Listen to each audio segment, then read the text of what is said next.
matanda na yung nanay mo, hayaan mo na siya. Nagiging pabigat na lang eh. Baka gumaan pa buhay niyo pag nawala siya. Buhay ng nanay ko, pinag-uusapan natin doon. Hindi ibang tao.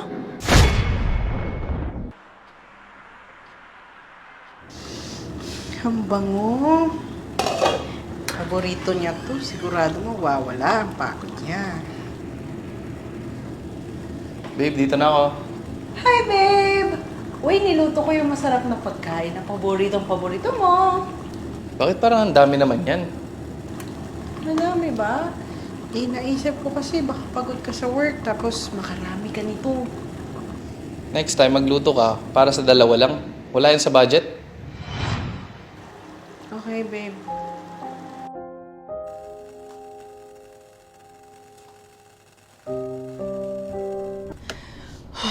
Okay, gawa tayo ng listahan para walang makalimutan. Di tayo mapagalitan. Okay? So, luto, plancha, laba, palengke. Ano pa ba? Oh babe, maligo na ako. Yung baon ko, huwag mong kakalimutan. Baka makalimutan mo na naman. Oo, babe. Ayusin mo ha. Maligo na ako.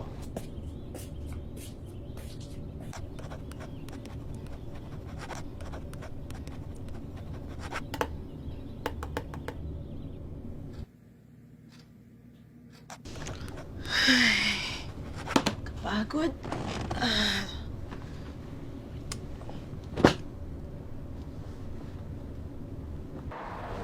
Asa na naman yung baon ko?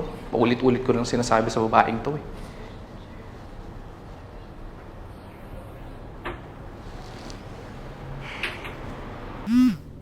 Tumatawag? Babe? Hello, babe? Hello babe, Bakit ka tumatawag? asan yung baon ko? Saan mo nilagay? Hindi ba nandyan? Naku, babe, I'm sorry. Nakalimutan ko eh. Ikaw naman kasi nagmamadali ka kanina. Nataranta na tuloy ako. Ano ba naman yan, Joanne? Paulit-ulit na lang. Gawa-gawa ka pa ng to-do list mo, tapos di mo rin pala gagawin. Eh, sorry na, babe. Hindi ko talaga sinasadya. Mapapagastos na naman ako. Bili ka na lang muna dyan. Babawi ako mamaya. Promise, ha? Gastos pa rin yun, Joanne. Gastos pa rin yun. Gastos na naman, paulit-ulit na lang. Nakakabwisit ka. Sige na.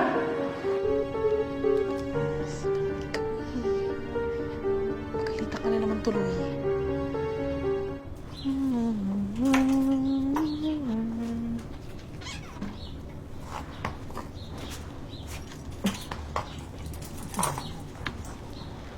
Ayos na. Babe, magkano nagastos mo sa groceries ngayong buwan?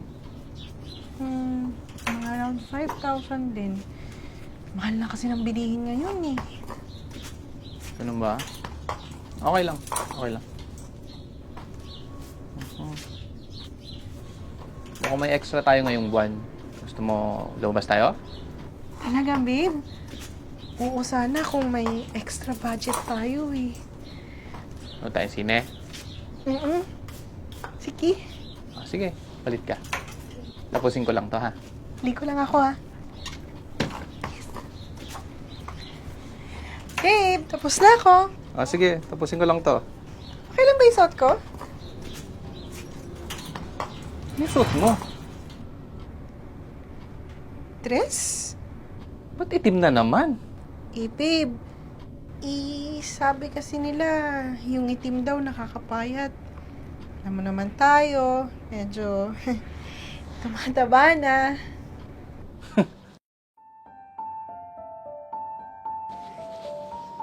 Sabi ko, manonood tayo ng sine. Hindi tayo aaten ng burol. Tsaka, kahit naman anong tago mo, lalabas at lalabas yung taba mo. Ang hilig-hilig mong kumain. Hindi mo maitatago yan. Magpalit ka nga. Okay. Huwag na lang kaya tayong umalis. Medyo masama din kasi pakiramdam ko eh. Joanne, huwag kang maarte ha. Diba minsan lang tayo lalabas? Arte-arte mo naman. Sige na, magpalit ka na, makalabas na tayo.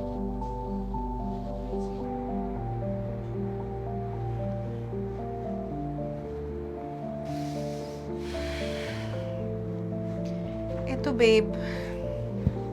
Okay na ba? Oo, okay na yan, okay na yan. Tara na. Babe! Nauna na ako sa loob, ah. Init, eh. Sige, sunod ako.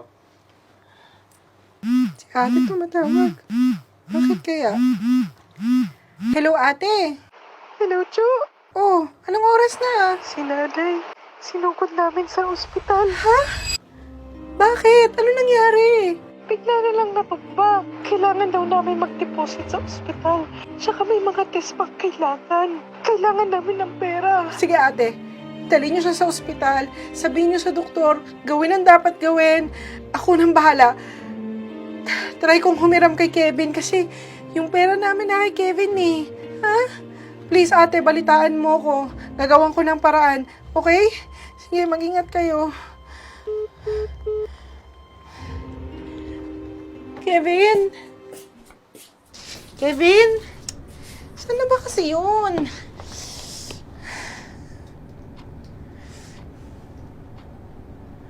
Uy, kanina pa kita hinahanap eh. Ano nangyari sa'yo? Ano nangyari sa'yo? Babe, si nanay, tinakbo daw sa ospital eh. O bakit daw? Hindi nila alam, bigla na lang tumumba. Alam mo na yun, matanda. Sabi ko nga eh, dali na sa ospital agad-agad. Dinala naman ba? Pero yan na nga eh, dadalhin na nga nila. Oh, anong magagawa natin? Eh, kakailanganin nila ng pera para sa ospital, sa doktor, sa gamot. Wala bang public sa inyo? Libre yun na. Kahit saan namang ospital, kinakailangan ng pambayad, di ba? Eh, babe, baka po pwede mo namang hiramin muna natin yung sa emergency fund na tinatabi mo. Joanne naman, emergency fund ng family natin. Hindi ng pamilya mo. Eh paano pag tayo nagka-emergency, anong gagamitin natin? Nagamit na ng nanay mo. Nag-iisip ka ba? Mag-isip ka naman. Grabe ka naman makapagsalita. Ang pamilya mo, pamilya ko. Ang pamilya ko, dapat pamilya mo din. Bakit? Kailan nila ako tinuring na pamilya? Pag pumupunta tayo sa inyo, lagi siyang may hirit na tumigil ang mundo mo dahil sa akin. Na dapat nasa abroad ka na kung hindi ako dumating sa buhay mo. Paano ko magkakaroon ng amor sa pamilya mo? Anong pakialam ko sa nanay mo kung wala siyang pakialam sa akin? Di mo ba naririnig yung mga sinasabi mo? Ha? Buhay ng nanay ko, pinag-uusapan natin doon. Hindi ibang tao. Oo, may mga bagay na hindi kayo pinagkakaintindihan. Pero pag buhay na ang pinag-usapan, pagdadamutan mo ng pera? Meron ka namang pera? Yung pera na yan, hindi lang naman yan sa'yo ah. Sa akin din yan ah. Pera ng pamilya yan. Pero pera ko yun, pinaghirapan ko yun. Ako nagtatrabaho, nasa bahay ka lang. Anong karapatan mo doon? Alam mo, napaka-controlling mo. Akala ko, yung pagka-control freak mo, para sa ikakabuti ko, dahil mahal mo ko. Pinagkatiwalaan ko lahat ng desisyon, magmula sa suot, sa bahay, at kung ano-ano pa, sa pera. Pero ito, buhay ng nanay ko ang pinag-uusapan dito. Hindi mo ako mapahiraman? Ibang klase ka din, no? Ano ba nangyari sa'yo? Hindi ka naman ganyan dati. Ba't di ka pumili? Yung pamilya mo? O ako? Ibang klase ka din, no? Ngayon, pinapapili mo ko. Kung mahal mo ko, hindi mo ko papipiliin. Ewan ko, Joanne. Ewan ko, pag-iisipan ko, kung muna tayo mag-usap. Mag-aaway lang tayo. Sasabihin ko na ngayon, sasagutin kita. Wala tayong pera. Wala tayong ibibigay. Matanda na yung nanay mo, hayaan mo na siya. Nagiging pabigat na lang eh. Baka gumaan pa buhay niyo pag nawala siya.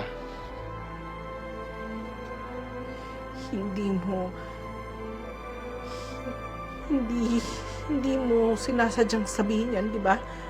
Nabibigla ka lang. Pagbibigyan kita. Sige.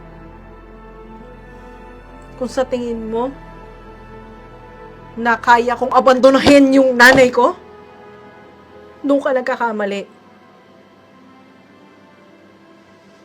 Pag-isipan mo yung sinabi mo, ah.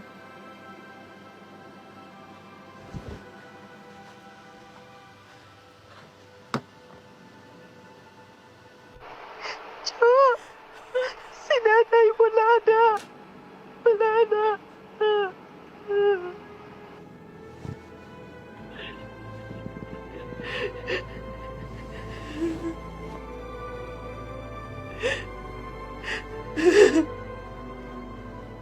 Oh, nandiyan ka na pala. Saan ka pumunta? Sorry na-realize ko mali ako. Tama ka na hindi ko sinasadya yung mga sinabi ko. Eto, yung emergency fund natin. Gamitin mo. Sa'yo na yan. Kasi yung taong may kailangan yan, wala na. Patay na. Wala akong nagawa. Dahil sa kakasunod ko sa'yo. Dahil gusto kong maging masaya ka. Dahil mahal na mahal kita. Hinayaan kong kontrolin mo lahat sa akin. Magsimula sa sinusot ko, sa pananalita ko, sa mga desisyon ko. Alam mo, kakasunod ko sa'yo. Namatay ang nanay ko. At nag-iisip ako, wala akong magawa.